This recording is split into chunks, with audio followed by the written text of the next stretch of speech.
3 brasileiros são presos em Connecticut após roubo à mão armada em comércio. Em Massachusetts, incêndio destrói prédio e deixa dezenas de brasileiros desabrigados. Com imigrantes temendo deportações em massa, assessores de Trump revelam detalhes dos planos do presidente eleito. Esporte. Após 8 anos, Brasil volta a ter piloto na Fórmula 1 e ele tem apenas 20 anos. E a gente te conta a história de uma paulistana que conquistou o sonho americano em Hollywood. Então, você persistir e tentando achar o seu caminho é o que faz as coisas possível e viável.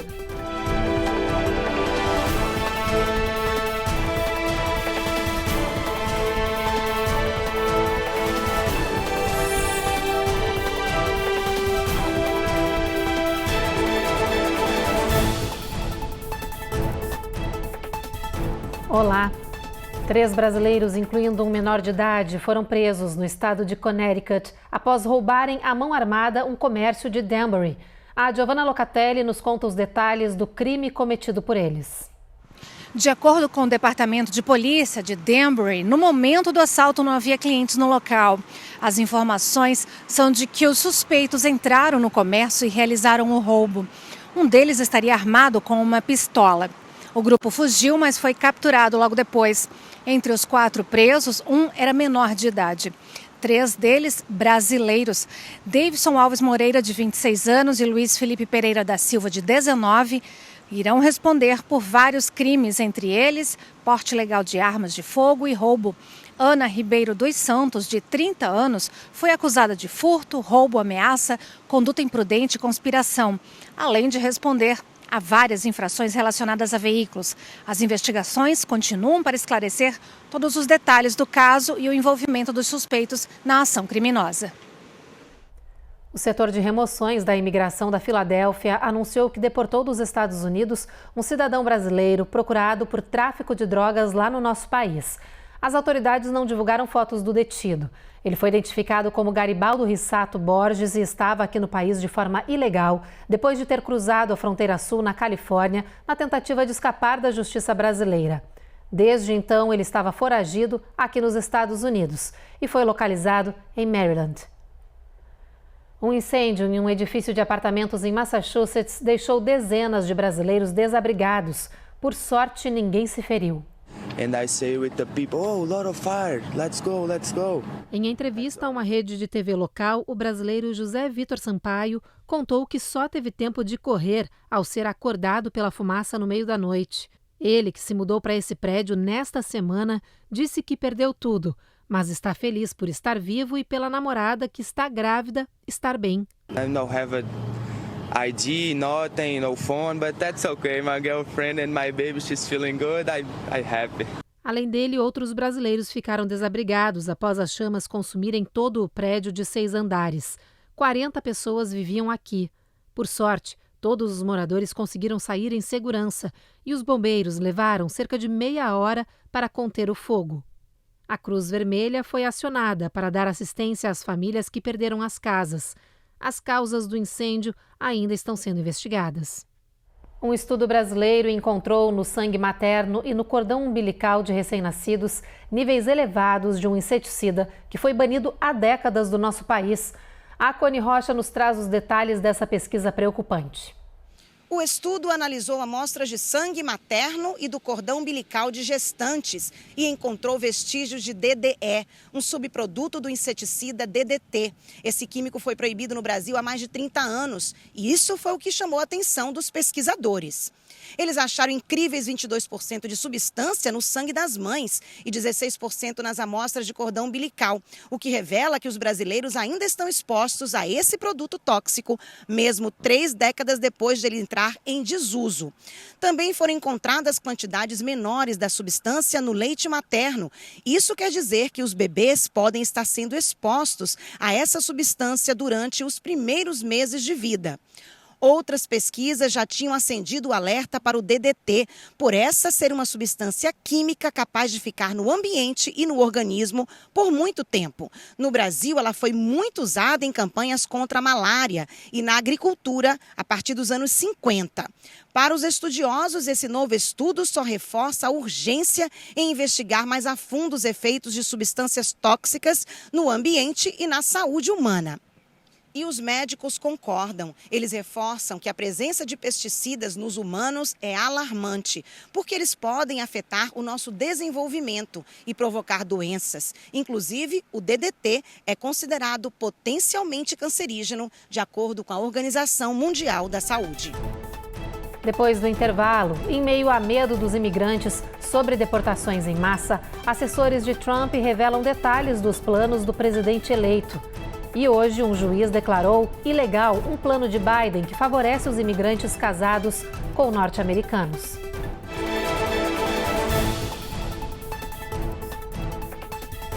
Américas no Ar. Oferecimento. Rejab Chip. Melhore agora a sua qualidade de vida. Uninter. A melhor faculdade para brasileiros nos Estados Unidos. Acesse uninteraméricas.com e inscreva-se já. E você tá aí bem distraído no intervalo, né? Então, olha, aproveita esse sininho que tá aparecendo aí embaixo e ativa ele. Não esquece de se inscrever no nosso canal e sempre deixar aquele like. Uma curtida é sempre boa, tá?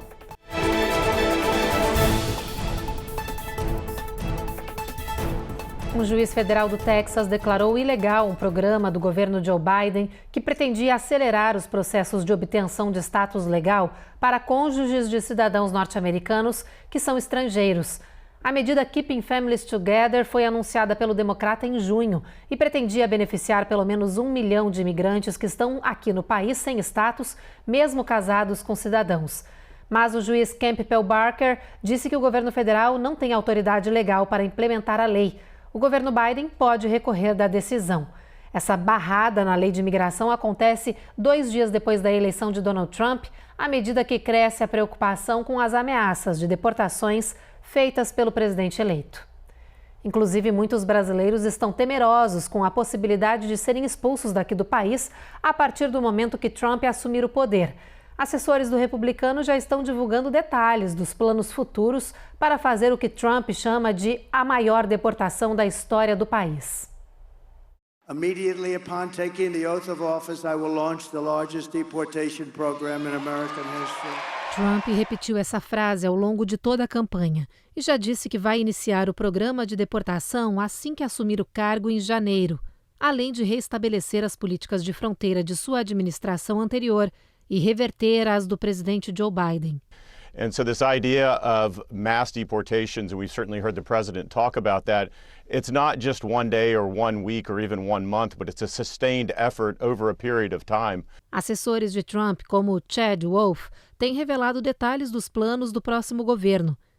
Estaria sendo avaliado, por exemplo, restringir a imigração para pessoas de baixa renda, deficientes ou com inglês limitado. Outra ideia é pausar a aceitação de novos pedidos de vistos para categorias de imigração, cujos processos atualmente correm devagar, o que envolve concessões de green card. Donald Trump já disse que vai mudar as políticas de imigração por muitos motivos, como acreditar que os imigrantes ilegais estão dispostos a aceitar salários menores por um emprego que, se fosse mais bem remunerado, seria aceito pelos próprios norte-americanos. Ele também diz que a maioria dos imigrantes ilegais aqui no país é formada por criminosos. O presidente eleito acredita ainda aos imigrantes a elevação do custo de vida nos Estados Unidos, independentemente da forma como entraram aqui no país. Essa promessa de campanha do Donald Trump de deportar todos os ilegais, ela vai sofrer enormes dificuldades gigantescas para serem aplicadas, a começar da parte financeira, a parte de verba. A estimativa da American Immigration Council fala que para deportar todos seria necessário quase $1 trilhão, trilhão com T. Existe também a dificuldade logística de transporte para deportar esses milhões e milhões de imigrantes que se fala aí que seriam necessários quase 10 anos para que se efetivasse a deportação de todos eles. Existe a questão também jurídica legal, uma dificuldade jurídica, porque o Trump falou que vai usar o Alien Enemies Act, uma lei de 1798, e seria uma aplicação completamente discriminatória contra os imigrantes. Então, com certeza, sofreriam vários bloqueios judiciais. E, por fim, também tem a dificuldade humanitária aí, de questão ética, onde a administração do Trump sofreria várias pressões internas, mas também externas. Agora, apesar de todas as dificuldades para que consiga implantar com sucesso esse plano de deportação do Trump, isso não significa que ele não vai tentar. Muito pelo contrário, certeza, ele vai tentar implementar, e nesse meio processo ele pode estar atrapalhando muito a vida da comunidade imigrante. Vamos lembrar que ele tem o Congresso, né, tanto os deputados, a Câmara dos Deputados como o Senado, ele obteve a maioria com essa eleição, e também lembrar que o Supremo Tribunal também existe uma maioria conservadora, uma maioria de juízes do Supremo de tendência pró-republicana. E a mensagem para as pessoas que estão aqui sem documentação? Esse é um momento preocupante? Claro que sim, mas não vamos nos desesperar. Nós já passamos por uma administração Trump anteriormente e as leis, as regras prevaleceram. Então, vai ser um momento difícil? Claro que sim, mas não é o fim do mundo. Nós temos regras, nós temos sistemas, nós temos processos. Além das propostas do governo federal, muitos estados aprovaram leis mais rígidas para a fronteira sul nessa última eleição. Um deles é o Arizona. Cruzar a fronteira ilegalmente entre os portos de entrada é um crime federal. Agora, a proposta 314 vai tornar isso também um crime a nível estadual no Arizona, permitindo que a polícia local prenda imigrantes suspeitos de entrar ilegalmente na região através do México e dando aos juízes estaduais o poder de ordenarem deportações imediatas. Mas enquanto os apoiadores do projeto dizem que ele ajudará a proteger a fronteira do Arizona, a polícia local está insatisfeita. We don't have additional resources coming in as a result of this. O chefe do departamento de São Luís diz que esse deveria ser um trabalho federal. Ele alega não haver verba suficiente para realizar a medida e diz que isso pode tirar o foco principal dos agentes locais, o de servir a comunidade. To me, that's where the big problem is going to be, is the jails. O xerife de Yuma concorda e lembra que a nova medida vai superlotar as cadeias locais. We're not going to be asking people their immigration status that are victims or witnesses. It's hard. Ele diz ainda que a lei não resolve o problema e que seus agentes não vão tratar os imigrantes como criminosos. A proposta é inspirada na polêmica lei texana SB 4, que está sendo atualmente revisada pela Suprema Corte dos Estados Unidos, que vai decidir se as iniciativas são ou não constitucionais. A guerra no Oriente Médio tem aumentado os ataques contra pessoas dos países envolvidos.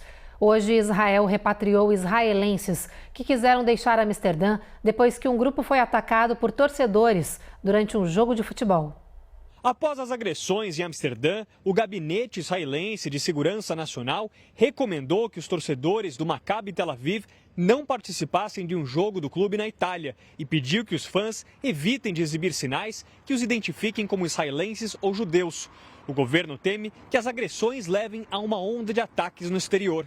A chegada do primeiro voo foi marcada por alívio. Inicialmente, o governo disse que o país mandaria 2 aviões de resgate, mas depois voltou atrás. O transporte dos fãs foi feito por companhias aéreas. O primeiro-ministro de Israel comparou a agressão à Noite dos Cristais, uma onda de violência sem precedentes contra judeus na época da Alemanha nazista.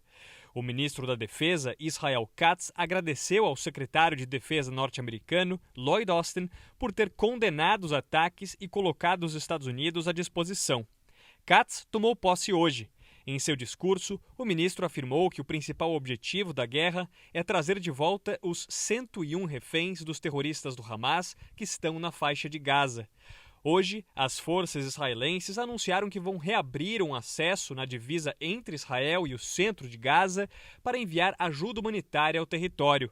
O anúncio acontece após Washington, principal aliado de Israel, ter ameaçado cortar auxílio militar ao exército israelense se o fluxo de ajuda humanitária para Gaza não fosse melhorado. Matias Brotero, de Tel Aviv, para o Américas no Ar. No próximo bloco, Casa Branca confirma viagem de Joe Biden ao Brasil para ainda este mês. E após 8 anos, Brasil volta a ter um piloto na Fórmula 1 e ele tem apenas 20 anos.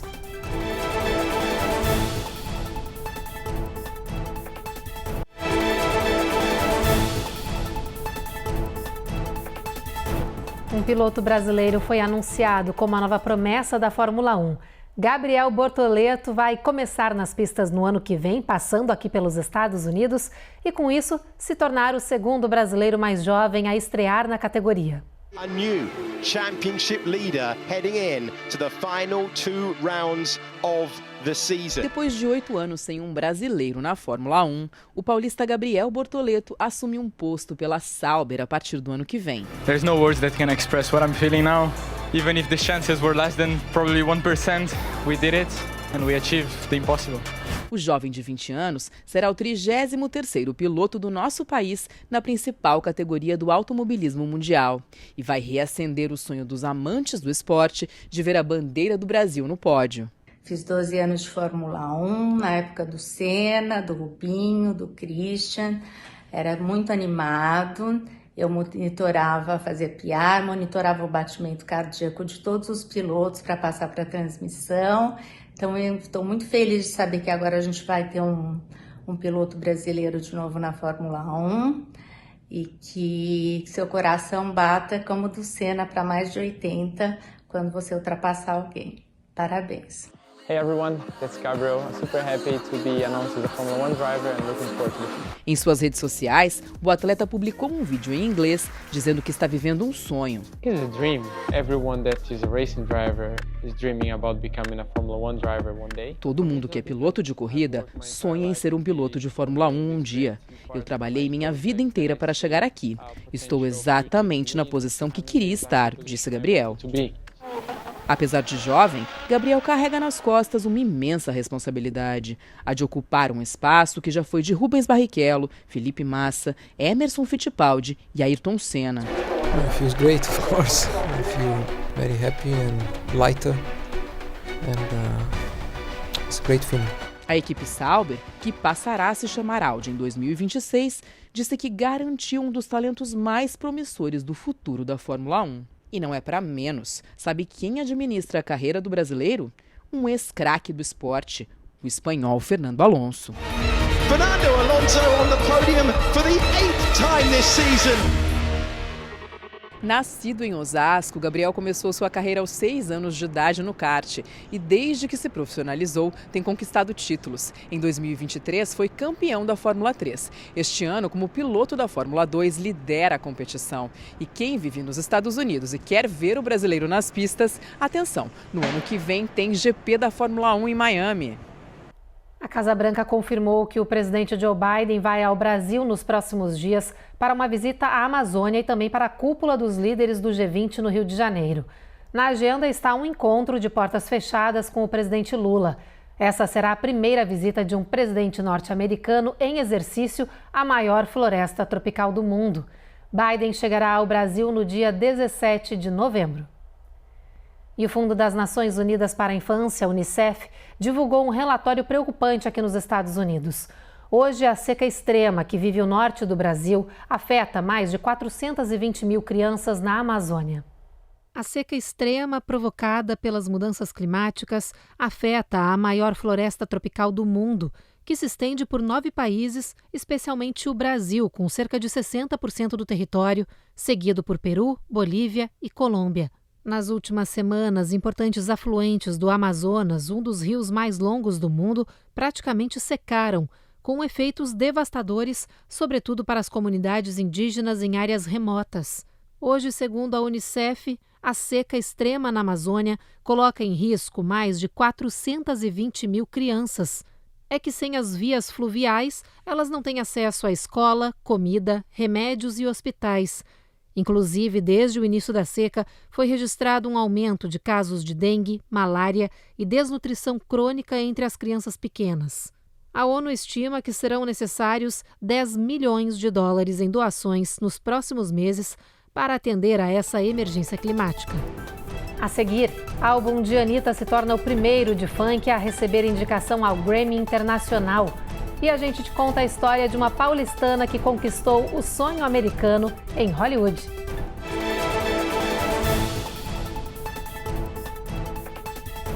Américas no Ar. Oferecimento. Rejup Ship. Melhore agora sua qualidade de vida. Uninter, a melhor faculdade para brasileiros nos Estados Unidos. Acesse uninteraméricas.com e inscreva-se já.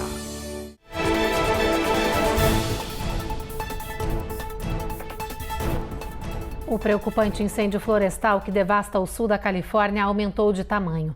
Ao todo, 10 pessoas foram resgatadas e hospitalizadas. E agora um outro estado também está em alerta. Em New Jersey, as chamas avançam com rapidez pela mata e já chegam às residências da área de Evesham Township. Todo o efetivo de bombeiros do condado de Burlington une forças para combater o fogo. Segundo as autoridades por lá, não há relatos de feridos.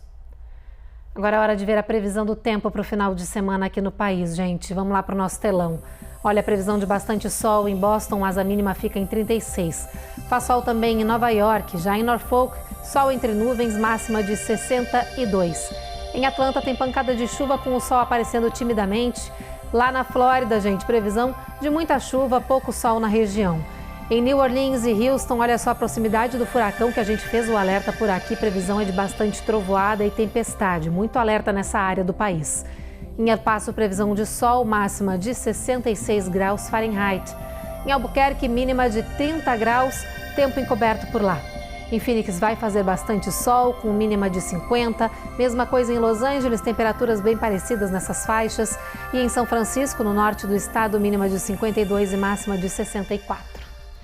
E o Grammy Internacional, o maior prêmio da música mundial, anunciou hoje os indicados da edição 2025. E a cantora Anitta vai concorrer na categoria de melhor álbum de pop latino. Nas redes sociais, Anitta comemorou a indicação. É a primeira da história do Grammy a um álbum de funk. Funk Generation é o 6º álbum de estúdio da cantora brasileira e com ele, Anitta fez uma turnê internacional com vários shows, inclusive aqui nos Estados Unidos. A premiação vai rolar em fevereiro do ano que vem em Los Angeles, na Califórnia. E a gente segue falando de arte brasileira, mas agora para te mostrar a história de uma paulistana que conquistou o sonho americano em Hollywood. Era uma vez uma brasileira apaixonada pela Disney, que sonhava não com castelos ou príncipes encantados, mas com a verdadeira magia que fazia tudo aquilo acontecer. Eu prestei computação, passei em computação na Unicamp e fui seguir essa carreira, sem sinal de que eu ia conseguir trabalhar com filme. Fazendo o mestrado, eu tive a chance de ir para o SIGGRAPH, né? É uma conferência de computação gráfica mundialmente famosa e acontece em Los Angeles.